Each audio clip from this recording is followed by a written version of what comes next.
Low-quality fans of a high-quality Bruins franchise, welcome back. The Bruins did it. The gosh darn din dog did it. They waved the white flag. They quit. They gave up. They just tucked their tail and ran away.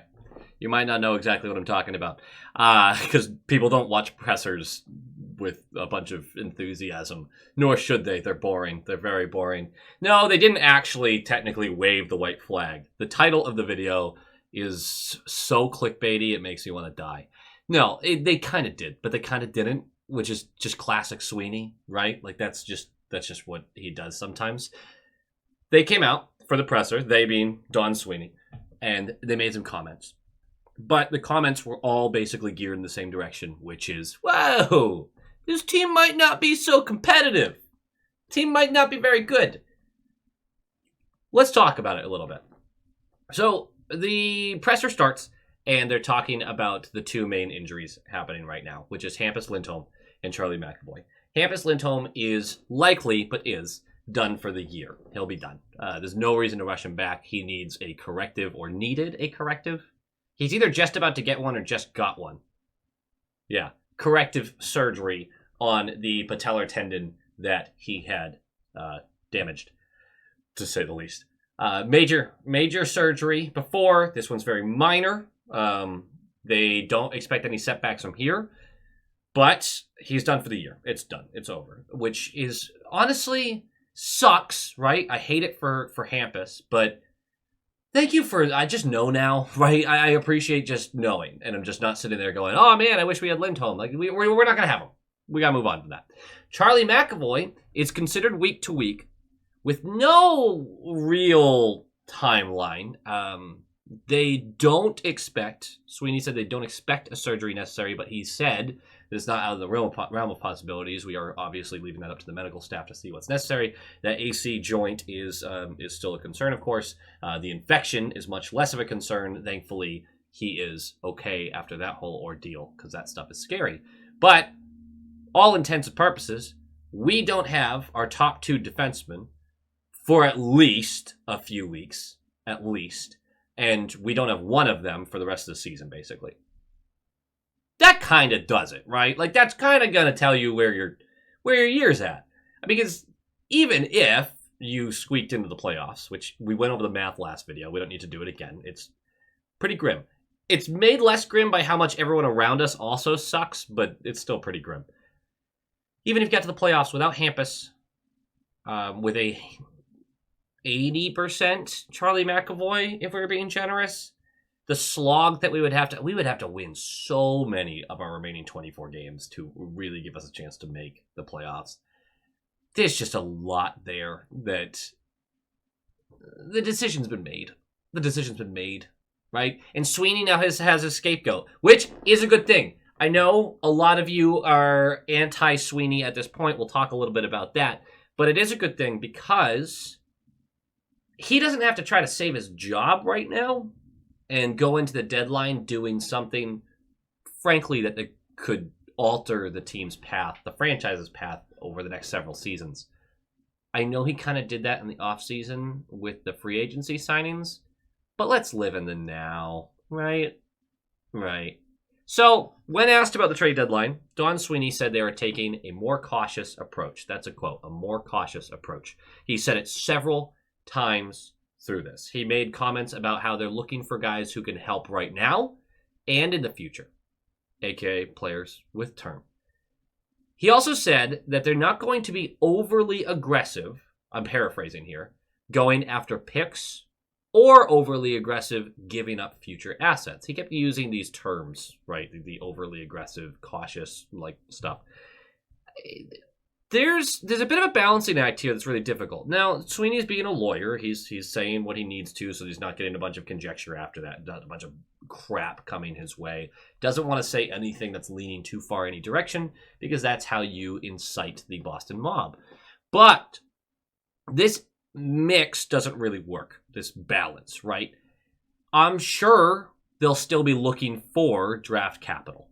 But if the goal is simply players who make the team better in the short term, but also have length on their contract to make the team better in the long term, that means you're giving up future assets to get them and at a steep price.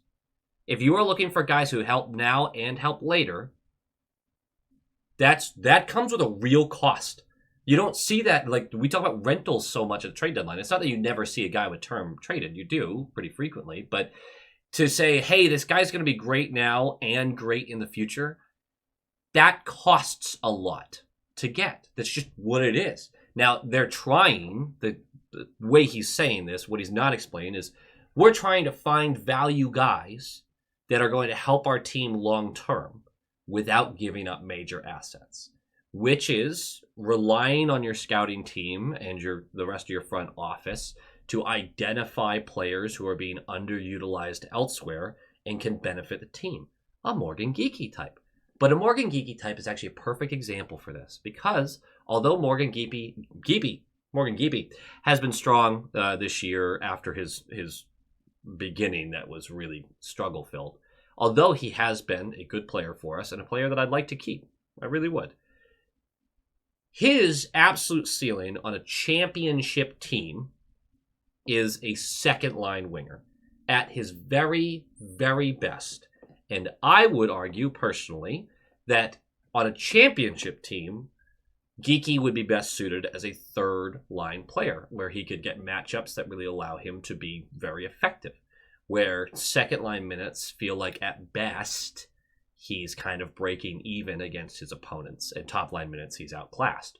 I think that's pretty... I mean, that's pretty clear to me. I know some people are higher on him than that. There are some people lower on him than that. But it does mean the type of player you get like that that's underutilized elsewhere. And it's very rare that you just grab this guy and all of a sudden he's a first-line winger or center, for that matter. It's usually somebody who is underutilized and can play higher in the lineup and can be valuable for the team, but it's not like they're going to be absolute game changers right away. So it's a very difficult thing to balance based on Sweeney's statements about wanting guys that help now and help in the future, but not being overly aggressive looking for draft capital or things like that don't help now. Really what I think Sweeney is saying is that they are not going to be giving up major assets of established players for draft capital, right? They're not going to take someone like Jeremy Swayman and see if they can get multiple firsts out of it. Something like that, right? I think that's more so where he's leaning is, no, we're not going to make some major trade where we're hugely benefiting another team just to get their draft capital back because we're doing a hard reset. That was his version of saying that. But he's also saying we're not buyers. We're just not buyers. There are 4 trades, in my mind, 4 versions of trades that actually make sense for this team, in my mind. Trading a current player for younger players / draft capital is the first one. This means that player, that vet, whoever, has to have some kind of value, has to be wanted by that other team, and this team, the Bruins, do get worse in the short term. What that hopefully means is they get worse this year. But next year, there's some upward trend thanks to that trade. Likely what that actually means is we get worse this year. That trade will look back at next year and be like, ooh, it still didn't benefit us yet. And then the following season, you start to see that upward trajectory. Commonly, that's what you're looking at with those. If it's just draft capital, obviously that can take much longer. A hockey trade, so my guy with value for your guy with value. Kind of rare in the modern league, not super feasible for the Bruins. Typically a trade when you have a strong team that you're looking for that next bump. That's what that is, right? It's your Rantanen for Nachos deal kind of thing. Now, obviously, there were other assets in there as well, but 2 strong value players swapping teams. That is not something, because the Bruins are so feast or famine with like their talent and then like not a lot, and then guys that aren't making a huge difference. There's not a lot of like, hey, he has value, but not so much value I can't move him. But I can move him for another guy. Like, it just doesn't. That one doesn't seem super feasible to me. The third type of trade, my problem for your problem. This can be a hockey trade, a guy for a guy, but it's scenery guys, Trent Frederick, if you will, a guy who looks like he needs a change of scenery. You identify another team that's reaching that point in the road with a player of theirs. Maybe it's a high draft pedigree. Maybe it's they had a really great rookie or sophomore campaign, but they've fallen off. You have two guys that are struggling, swap teams. That trade seems very likely. And then the fourth and final trade, which I am positive Sweeney is smart enough to utilize this. I've got cap space. Use me. That sounded a little dirty. Either way, with Hampus Lindholm out for the year, going on LTIR, and with McAvoy in this scenario in my mind being shut down for the season and going to long-term injured reserve, the Bruins would have upwards of like $13 million of long-term injured reserve money. Higher than that, actually. Now, I'm not a capologist, so I don't know if the Bruins can just take on... The long-term injured reserve allows you to exceed the cap by the amount the contract is, or a certain amount of that amount. I don't know if there's a rule of like how far you can go with this. But I do know that there's going to be like 8 or 9 million at least that the Bruins can utilize as a weapon, right? Now, they have to be very careful with this because next season, there are a lot of players that need to be re-signed, and that money comes back, right? So if they were to take a contract to be that third team in a trade to allow a different trade to happen, or just a, hey, this guy's not working out for us. I need him to move him to you so that I can trade with this other team. We're not going to make it a three-way. This will be a one-for-one kind of thing. Trouba comes up. He was already traded this season. I don't know why in my mind, but like, here's Trouba and his contract plus a second-round pick or whatever. It feels like they really need to lean into that because the asset that we have that might be the most valuable come the trade deadline might be cap space. It really might. You'd be hoping to get guys that have no more than one additional year on their contract. And even then, you got to be really careful with this because you do want to be competitive next year. You have Pasternak in his prime. You have McAvoy in his prime. You have Swayman, who's in his prime. Swayman's just had a weird year, but he's been turning it on lately, So this is one that you have to play a very careful balancing act with. It's just possible, and why not? Use the cap space while you have it, because there's not many years where you have it. So those are the 4 trades that I kind of see possible for this team. Trading a current player for younger players, draft capital, something like that.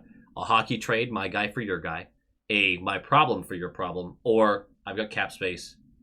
Use me. I gotta find another way to say that. There's some good news here, though. I want to do a little pros and cons to... And don't worry, we're going to have the Marchand conversation. I know you're thinking that. But I want to talk about pros and cons to this decision being made. Because this decision has been made. It is clear from that presser, that 15 minutes with Sweeney, that he knows the deal here. The pros. I'll go pro-con. We'll do one pro-con back and forth. First pro. Cap space. We got a bunch of cap space now. If they decide to shut him down for the year, we've got a bunch of cap space. That's a positive. It's a value. It's something that we can utilize to gain more assets. Love it. Con, the season's basically over after the deadline. I'm a competitive guy. Many of you are as well. I don't like this scenario. I put on a happy face. I don't like it. So it is kind of a bummer. Very much a bummer. There is a slight pro in that, which the games become more tolerable to watch because the results don't matter as much. But it also takes some of the joy out of the wins. So that's definitely a con. The second pro seems to be a seller's market. There's not a lot available. And going to have the Marchand conversation. But the Bruins don't have a ton of like high value guys. But if it's a seller's market, all of a sudden those guys do get a little more value. And Marchand would definitely have value in this market. The second con, we will say goodbye to someone you may really like. That's very possible. We're going to go through a quick list of who's basically on the block and who isn't. But that's really possible. A pro, Lysell, Merkulov, Brunet, who knows? Prospects should get some chances here because the results matter less.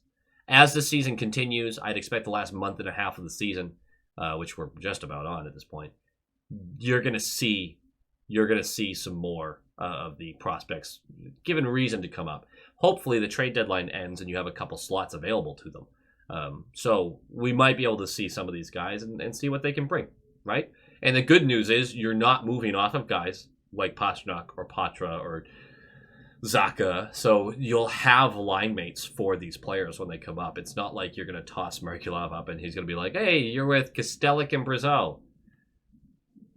Right? That might actually happen. A con. This one's for you Sweeney haters. Sweeney is in charge of the retool. It does seem very evident that his job is not on the line this season. His seat got way hotter, don't get me wrong. But I'm not necessarily saying that Sweeney running this is a bad thing. I'm not necessarily saying that. Many will believe it is, but I don't know. I am skeptical due to how he refuses to give some of our better prospects real chances in the league, while the team statistically is one of the worst in the NHL and has managed to stay in the playoff hunt far longer than the numbers suggest they should. What really bothers me about it, I'm not saying Lysell or Merkulov would come up and be major game changers, but the team has been floundering for months, and you just didn't try it. And you were sitting there going, well, we're right outside of a playoff spot. I'm like, yeah, but the team's performance hasn't been better. So, like, chuck them in there. And if you fall out of a playoff spot, you were gonna anyway, man. And I know there's a little bit of hindsight there, but also not really. The team statistically is terrible in, like, every category. Get some youth in there. I don't know. That felt obvious to me. So, yeah, I have some real skepticism with Sweeney running a retool. I do. I've been a Sweeney defender for a long time. This is me coming around on that, guys. Like, this offseason was so bad with him. There's some concerns. Our last pro, though. The team has a plan.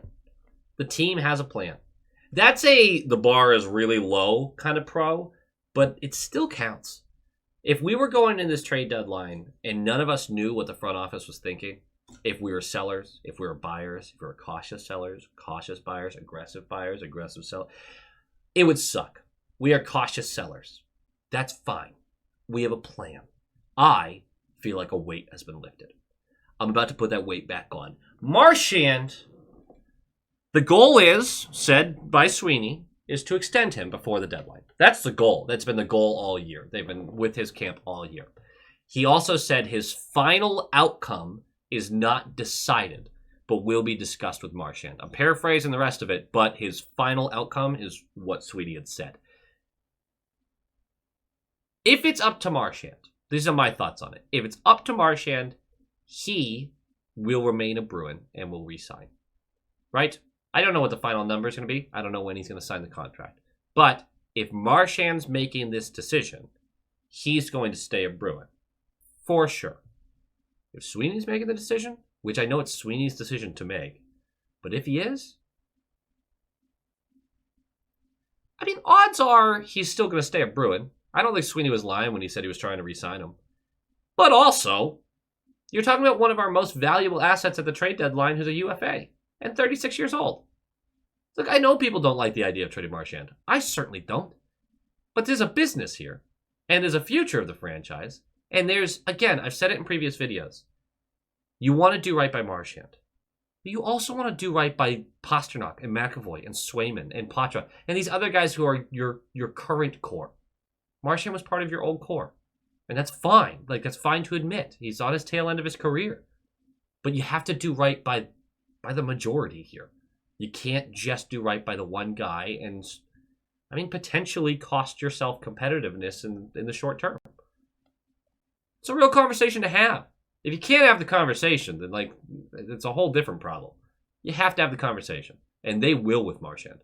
They'll sit him down. There's no way that guy is not capable of sitting down as the captain of this team being like, all right, what am I looking like? What am I looking at if you do try to trade me?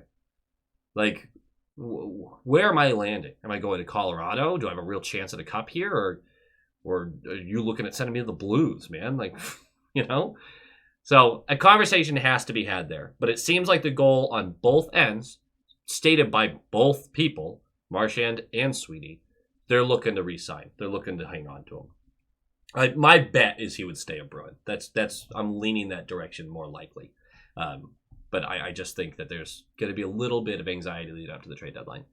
The pending UFAs and RFAs were addressed during the presser as well. Sweeney said unlikely that they will get any of them signed before the deadline besides Marchand. This tells me basically one thing, right? And actually, before, let me list off our UFAs and RFAs. So, our UFAs are Brad Marchand, Trent Frederick, Riley Tufte, Cole Koepke, Justin Brazeau, and then Parker Wotherspoon, and Michael Callahan. And there might be some other guys down, and then, yeah, I'm not going to do all that. So, there are your UFAs. Your RFAs are Morgan Geekie, Oliver Wahlstrom, John Beecher, and then Mason Lohrei. So all those guys have to get re-signed as well. There's also a bunch down in the AHL for RFAs as well. So what this means, it tells you one thing. Because the only player there, other than Marchand, who is like someone you would lose an asset for if they walked, right? You have the RFAs that you're not worried about. In fact, only 2 out of the 3 are you probably really considering re-signing. And from there, they might be on the trade block. But Trent Frederick is gone. That is my low-qual guarantee, which has not historically been very accurate. But he is a UFA. He's a needs a change of scenery guy. Has a very disappointing season. Hasn't been very vocal. Hasn't had a lot of press time. Hasn't had a lot of media time in general. He is a guy that you don't want to lose for nothing, even though you're selling at a pretty bottom of the barrel value, because he's likely to walk in the offseason because he's not going to get the contract that he wants. Because Sweeney's going to be like, dude, you were ass last year. What do you mean? He's young enough. He's physical. He's going to receive calls from other teams about the trade. Not him, but we are going to receive calls about trading him. He is gone. If Sweeney is saying they're unlikely to get any of the UFAs or RFAs re-signed before the deadline other than Marchand, Trent Frederick is gone. Make your peace with it. Make your peace with it. Who's on the block, though? We're going to do a quick little run through. The video is getting kind of long. I haven't gotten to just talk to you guys in a while. This is nice. So let's talk about who's on the block. First category of who's on the block. And these are the tradables. So, Geekie. We've all heard the name. We've heard him listed. He wants to remain a Bruin. He said it. But he's involved in a lot of trade talk right now. The front office has as much as admitted that, like, yeah, they're hearing a lot of chatter from other teams about Geekie's availability. He's having a career year and is team controlled as an RFA. The teams may overpay for a player who's been largely benefiting from Pastrnak, and you've got to take that into consideration. He might have some real value that's been bolstered by the fact that, I mean, Pasternak's feeding him pucks like crazy. You love to see it. If Geekie gets moved, I will be disappointed, but depending on the package, I might be really pumped. A heartbreaker for me, Charlie. Brandon Carlo. I almost called him Charlie Carlo. Carlo is having a down year, obviously. But historically, analytically, we know analytics have played a big role in the league the past few years. I know many of you don't like him. Historically, he's one of the best shutdown defensemen in the league. He has been for a few years now and has displayed it in the playoffs. He's got an injury history, and he's coming out of a really bad year. But there are teams who need right-side defensemen who play a shutdown role, and they're all over playoff positioning right now. He is going to receive a lot of attention towards the trade deadline. He's got a great contract, and he's got a couple more years left. This guy's going to be a real candidate to get moved, and it is going to break my heart because I am a big Carlo guy. I really am. So, but we've got to be prepared on that end. Trent Frederick, I already mentioned, absolute must trade. You need to move off of him. Like, this is just about asset management at this point. Let's not be silly. Charlie Coyle has an additional year, so he isn't a rental. We would likely retain money, I think. I think we would retain money on a deal like this. He doesn't cost a ton at 5.2, but certainly enough where likely we would need to do something to help that deal along. Despite the year he's having, he's a really strong middle six center, plays right wing as well. He'd probably be utilized as like a third line guy for a championship contender, but contender wants a boost like that. He plays at a valuable position. They might be looking at him. And that extra year oftentimes can really be great for people. They love to not take in a rental, you know? Brad Marchand, I mentioned, unlikely, but I'm still listing him as a potential could be traded because he is our basically highest value guy on the team, and he's a UFA. So got to have the conversation. Andrew Peak, not sure he's raised his value from when we first kind of brought him in. But if a team needs depth on that right side, or, I mean, Peak has played the left as well at times, he's a candidate. I don't think you're getting a lot of value there. Same thing goes for Korpisalo. Don't know if he's raised his value enough. Not a lot of value there, but like if some team wanted him for a backup, absolutely take that contract. Have fun. Great job. So I really doubt Korpisalo moves. Parker Wotherspoon and Justin Brazeau are both guys that have very minimal value. Brazeau obviously a little higher, but they might be throw-ins for teams. Brazeau has that net front presence that teams really value and would score some big playoff goals. I think Brazeau would be very well liked by a team that brought him in if they could get by the stretches of games where he's basically invisible. But he would have some big goals, I bet. He would have some stupid Game 6 winner that forced a Game 7 or something, like that kind of goal. John Beecher. This is probably my most controversial. Physically gifted, excellent face-off taker. Strong defensively at 5-on-5 and on the penalty kill. I doubt they want to move him off the team. He's cheap. He's young, physically great, absolute black hole offensively, just an absolute nothing on that side of the ice. But this kind of player is best suited for a playoff atmosphere with 3 minutes left of a game and somebody iced the puck and Beecher is stuck out there and he's been humming and you just need him to win this faceoff. You got to win this faceoff.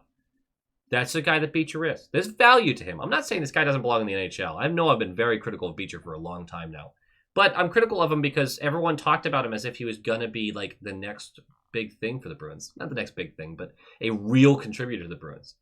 He's a fourth-line contributor, a high-end fourth-line contributor, but that's what he was in college through his whole career, to the point where he got moved farther and farther in that direction as the years went by.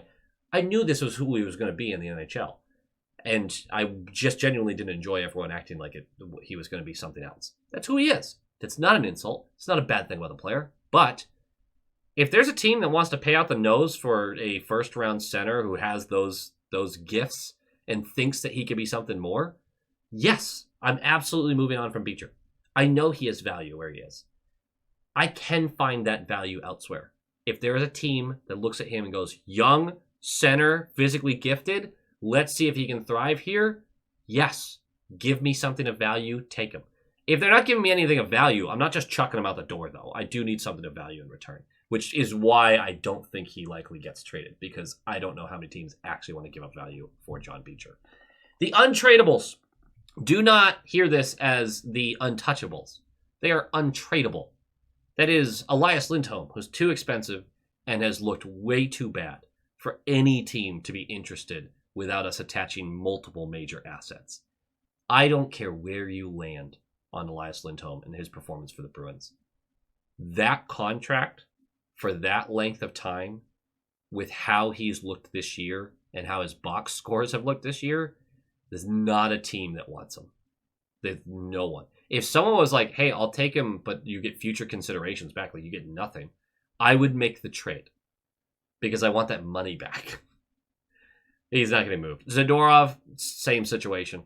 And this isn't, I know people have called me out for being a hater beforehand, but like, there is not a team that's going to take these guys. They're just not with the current contracts. And then Hampus Lindholm, which is a bummer because this doesn't feel fair, but he has a decently high contract, and he isn't going to help anyone this year. Plus, he's coming off a major knee surgery. Like, those things combined, no one at the deadline goes, hey, let's take on 6.5 mil of long-term injured reserve cap space, and maybe next year he's great. Like, no one's really doing that. And neither are the Bruins, for that matter. I mean, maybe that brings them closer to untouchable, but the Bruins aren't like, no, we'll just ship him off. I don't understand that. He's not tradable. No one's going to go after the guy after the season and the injury he's had. Unlikely to be traded. These are really quick. Kostelic just signed an extension. And then Pavel Zacha. He's inexpensive, middle to top 6 forward who plays every position and is well liked by the coaching and the front office. The general vibe is he isn't garnering a lot of attention either, so the front office would just rather keep him. That's literally it for unlikely to be traded. Everyone else is, just not worth mentioning because their value is non-existent. They're untouchable, which we're about to get to, or they're untradeable or, likely to be traded. So the untouchables, Pasternak, McAvoy, and Swayman, that's your core. That's very clear. Patra has shown way too much ability at 20 years old to reasonably move out the door. That makes a lot of sense too. And then Lohrei, young, full of mistakes, but his upside is too substantial, and this team has very few younger guys with upside. You have to hang on to a guy like that. All of this paints a picture where this is a tricky deadline. It's a tricky deadline. My overall thoughts on all of it is I'm expecting a pretty lame duck of a deadline. But my hope is we put Mac on long-term injured reserve and we weaponize the cap space down to the last dollar. The hockey itself, it becomes a little more fun to watch, honestly, because it matters a little less what the actual result is. Now you're just finding individuals that you're trying to get excited about, right? That you're just trying to see progress from, trying to see big games from. That's more the entertainment value, because even though it does get easier to tolerate losses now, the wins don't mean as much anymore. So it kind of hurts in a different way. So it's not a fun position to be in, and we're just not in this position that often. But down below, do me a favor. Put your favorite trade target around the league. Let me see what you guys are thinking. And while you're at it, who's the bandwagon team you'll root for in the playoffs if the Bruins can't go on a significant run here over the last 20% of the season? Those are my questions for you. That's your homework. Ew. Go Bees. Go Bees! And now it's time to say thank you to the high-quality inspectors. I appreciate each and every one of you. There's over 100 of you at this point. And I love doing these thank yous at the end, but I think we're reaching such a volume that I have to rethink this strategy because you're all so incredible and so supportive. But this is getting really long, and there's got to be a better way, right? But let's start the thank yous, of course, with the top line tier. Dampen, Chris and Erica, Negev79, Trial Exotic, Jeff McGugan, Quackin' Platypus, Andrew Peterson, Sean Kreider, JM, Zenin Noel DeGuy, Donald Shelton, Kevin Timperley, Anakin Palpatine, The Rat 63, Lola Cattingsworth, EKM Productions, Moonlighter TV, Big Bad Bruin, The Bugman, Adam Ella, Jeff with a G, Tommy Braga, Roland 22, GD Viperworks, Len Cruz, Brock Nope, Michael Kemmerer, Han Slomo, Coach D, The Atomic Lizard, Bradley Johnson, Brett Arney, Pincent, and Nick Zatrullo. Thank you so much, each and every one of you. You're absolute legends of this channel, and you're very appreciated. And now, of course, to our all-star tier members. Lorenzo Wood, Jake Brower, Penny Pasta, Levi Catalani, Boston Stringler, Bagel, JG's 12, Mark S., Jacob Pratt, Nightmare Eco, John Kirk, Ann Hustis, Joel, Heil E. Coyote, Darren Woodbury, Abraxion, Michael DePaulo, Wolf Warrior, Vinny, Adrian Winter, Tupton D. Tashi, Bruin Smash, DeKingery, The Only Newts, A Tasty Snack, Dutes 42, and Jeremy. Absolute stallions, every single one. Thank you for supporting the channel. Thank you for being a part of the channel. I cannot express my gratitude. Go Bees.